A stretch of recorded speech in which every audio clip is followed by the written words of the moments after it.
Very nice forested area. Taking my Golda for a walk. This is my Golda. Say hi. Hi. It's amazing. The green, how fresh and how beautiful and all-embracing nature is.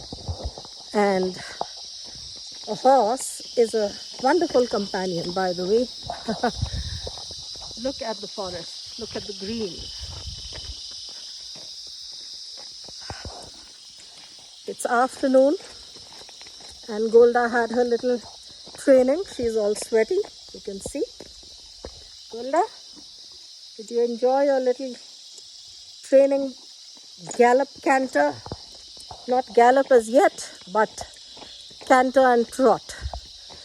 So, and after that, I take her for a routine walk in the afternoon, and that's life in Atmabodh Ashram in the Himalayas.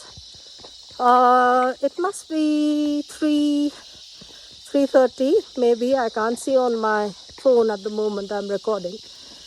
And here are the cicadas.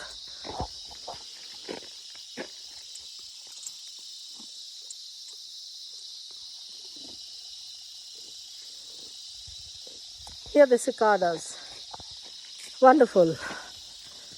Nature is the firstborn of God, of divinity.